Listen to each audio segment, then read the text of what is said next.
Hello, Serge here from the Backyard Driving Range. We have a question that came in today. Or this one's more almost like a comment, but it brings up many good points.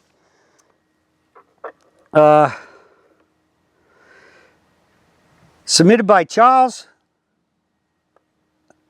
Lurchy, Charles Lurch. I realized a couple of weeks ago that when Don is teaching about wide knees / outward pressure, is also what creates torque in the PPGS. And as most golfers know, torque when released creates power, and you don't have to twist way around in rotation to get torque. In fact, if you don't have that pressure, the speed you create by swinging your arms can be, in a sense, lost. It can sort of get diffused rather than channeled into the ball at impact, which would make for a weaker shot. We'll talk a little bit about what diffuses that, okay? In other words, lack of continuous flow and things getting out of rhythm, so to speak, or out of the proper timing sequence because the body moves too much. If you bump correctly, get on the outside of the forward foot. He's talking about when you bump, you should be rolling into the forward foot, because when we bump, the little turn we make, if your club is pointing here, it should be pointing at the target. So we're bumping towards the target, and then we turn out. Then when we start turning through and finishing square to the target, we're finishing on a flexed left knee, as compared to the whole world is telling you to do what? You get your power by snapping your hip and your knee and locking your knee and straight up. And you know what happens with that. Just look at Tiger Woods and how many other guys have bad knees and bad backs. If you bump correctly, get on the outside of the forward foot, you are going to release a lot of energy into the ball simply by keeping the pressure until the correct movement of release, as explained in the video. And if you are stable like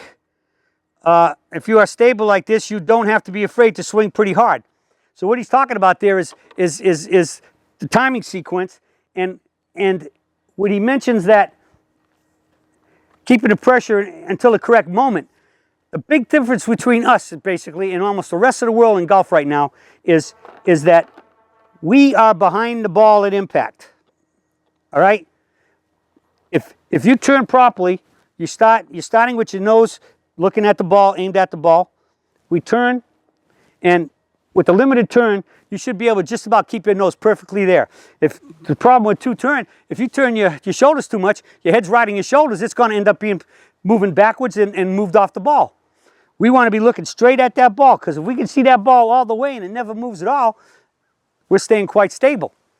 But once we get up here and we do the bump, we've turned that little bit, the shoulders have turned a little bit to here, the knees have gone from here to about there, which is pretty much at the target. So when I bump, this is going at the target, and then you start to turn, which is when the foot rolls, the weight rolls to the outside edge of the foot, and it keeps the knee relatively flexed. At some point when we finally stand up, we're going to stand up, but we still never lock the knee.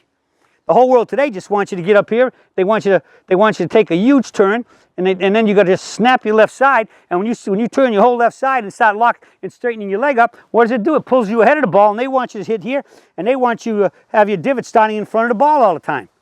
Our divot starts under the ball. We hit the club with the club hits the ground, and by the time the club is into the ground, the ball's already gone. But our divot should start like right underneath the ball.